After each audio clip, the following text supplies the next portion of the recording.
If what you want from an incubator is to see what's going on inside and experience the pipping and the hatching, but you want a decent amount of space, then the Brinsea Maxi 24 is well worth considering. And today we're going to review all three models.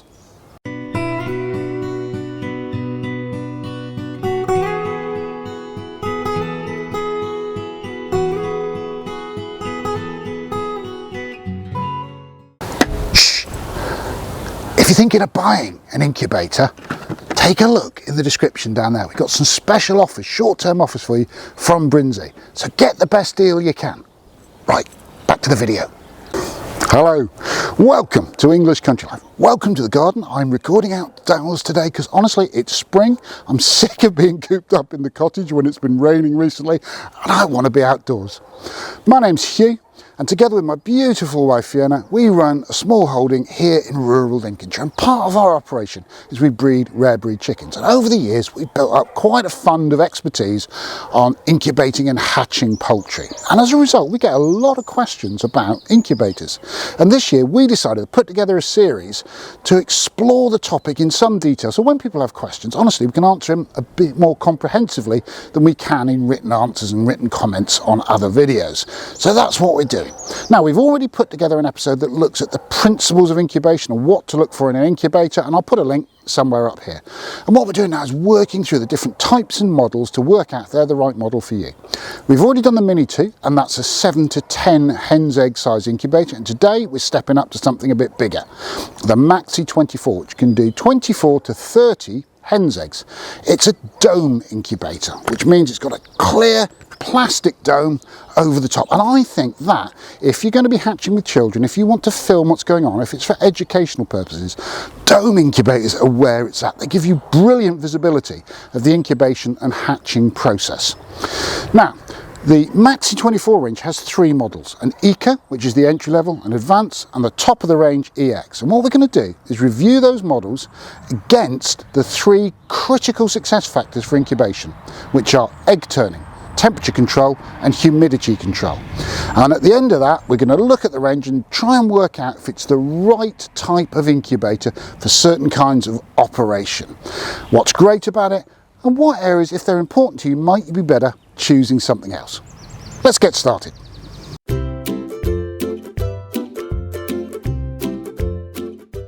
Let's talk egg turning. The Eco model in this range doesn't have automatic egg turning. The Advanced and the EX do. There's nothing wrong with manually turning your eggs. You turn 3 or 4 times a day, although I can find it a bit confusing. So what I do is mark both sides of every egg with an O and an X, and that's so that I can tell which ones I've turned and which ones I haven't turned, because when they're randomly in pattern, it's hard to remember. So what I will do, first thing in the morning, I will turn the eggs from X to O.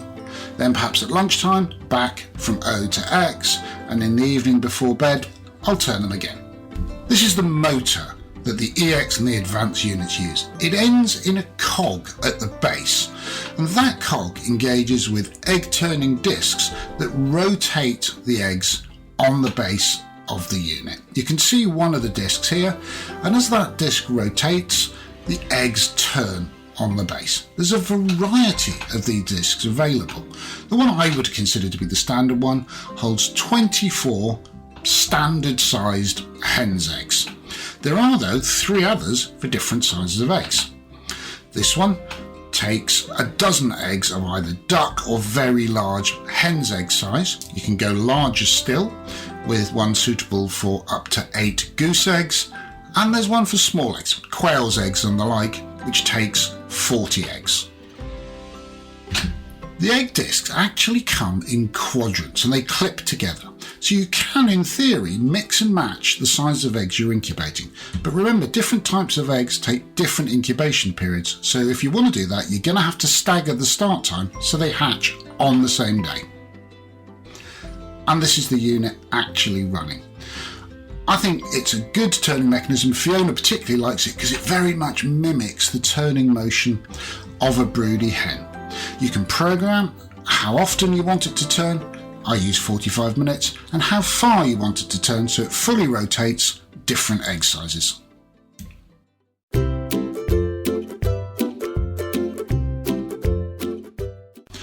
On the Eco and Advanced models of the Maxi 24, there's a central water reservoir covered with a little chick safety cage, and that's filled from outside the dome and the water runs through to the central reservoir.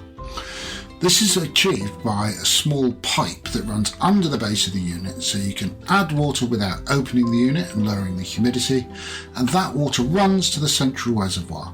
You fill half of the reservoir for the first 19 days and both halves of the central reservoir for the last 2 days of hatching to keep everything nice and humid. The EX model of the Maxi controls humidity automatically and it's configurable digitally.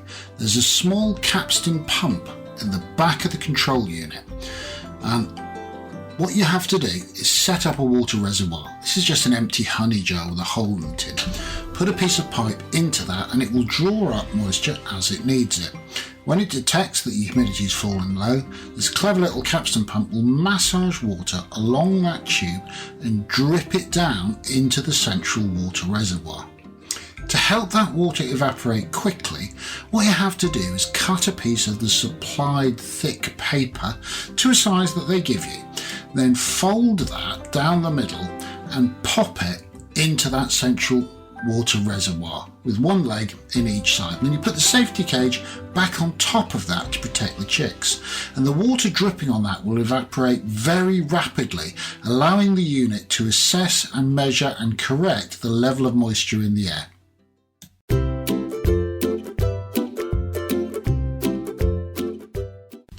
With the EX and the advanced models, you can set digitally the temperature that you want the incubator to run at. So when I first power them up, I always make sure that they're set to 37.5 centigrade.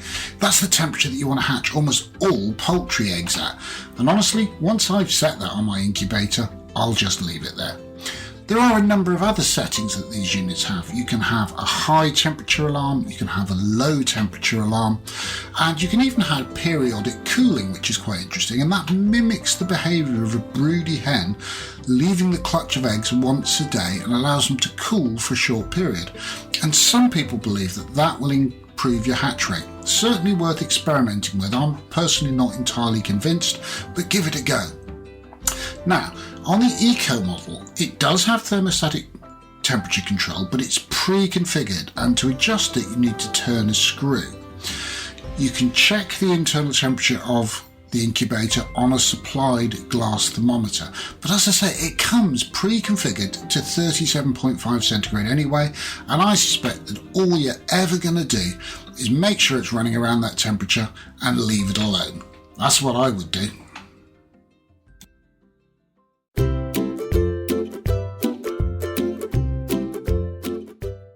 Round about day 19, it's important to reconfigure the incubator into effectively a hatchery.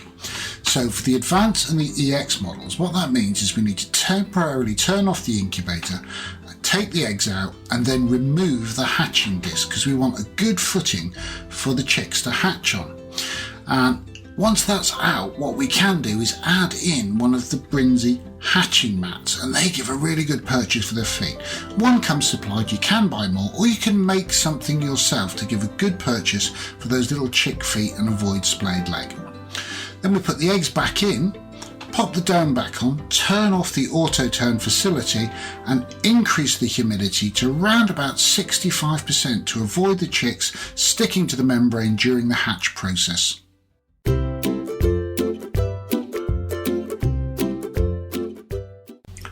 I did want very briefly just to let you enjoy why these dome incubators are so great. You can see so much of the hatch process. For most of us, watching new life start and a tiny chick force its way from the egg after 24 hours of effort is amazing. And they don't come out like Easter chicks. They do come out absolutely bedraggled and exhausted, but remarkably quickly they start to perk up, they start to stumble around. You can see now why having a hatching mat or some sort of good purchase for their feet is important. And you have to hold your nerve. You have to leave them in that incubator while all their siblings hatch, otherwise you can get a crash in humidity which really hurts the chances of other ones hatching. But they're fine in there for up to 24 hours. And when they've all hatched, pop them out under a brooder. We use a Brinsea Eco Glow, and they'll soon fluff up. They'll soon be those wonderful, charming little chicks that we've all looked forward to and enjoyed watching them hatch.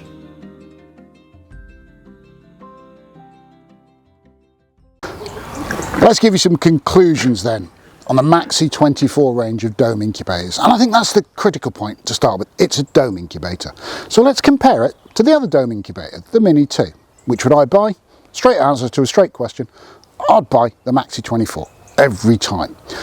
And the reason for that is that the incremental cost between the two is actually very, very small for the top of the range model. It's less than 50 quid to move from a 7-egg incubator to a 24-egg incubator. And here's the important point on that. You don't have to hatch 24 eggs. If I wanted to hatch 7 eggs, I would hatch them in a 24-egg incubator. It gives the eggs much more room. It means you can spot any problems earlier because they're not all crammed in together. It gives the chicks much more room when they come out of the shell. And it's just so much easier when you've got space to work, and space is your friend with an incubator. Now, I totally get a lot of us don't have a lot of spare funds. When we started out, we had a really cheap economy incubator. It was a mistake, but it's what we could afford at the time. And there is nothing wrong with starting out with a Mini 2 Eco. It'll hatch your eggs perfectly fine. It'll pay for itself in no time at all. So obviously work within the funds you've got. But speaking of that, which model would I recommend? Well, for me, I would always want auto turn. If I can get it, I want auto turning in an incubator. It really does improve the hatch rate, that regular turning of the eggs. So you can do it manually on the Eco, and if you are better at remembering and better at doing it religiously than I am, then by all means go with the Eco. But for me, Advance or EX, which are those? Well, I don't think the humidity pump on the EX makes an enormous difference to hatch rate. It's certainly labour saving and it's certainly more precise. And I think you will get a very small increase in your hatch rate, but it will be very small. So probably for most of us, the Advance is absolutely fine. The EX though is labour saving. And if you're doing multiple incubators, or if you've got a very, very busy life, or if you're out at work all the time, you're worried your incubator might run dry, then the EX is probably the right model for you. Now, right now, we have a special offer for you from Brinsea. If you buy either the Advance or the EX model, you can have a free high-intensity egg candler, the very model that we use, and we strongly recommend it. There's a code and a link in the description down below. And honestly, that is a huge saving if you're setting yourself up for incubating. So jump on that, get it while the code is still valid. If you've enjoyed today's video, can you spare us 5 seconds? Give us a thumbs up down below. If you have any questions on chicken breeding, incubation, fertility testing, candling, anything like that, or any other aspect of our self-sufficient life, pop a note in the comments and we'll either answer it in the comments or we'll make a video to try and answer your question.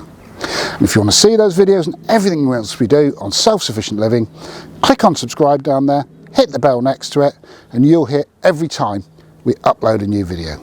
Totally free service, so don't worry about that. But for today, thanks for watching. Come back and see us soon. Take care.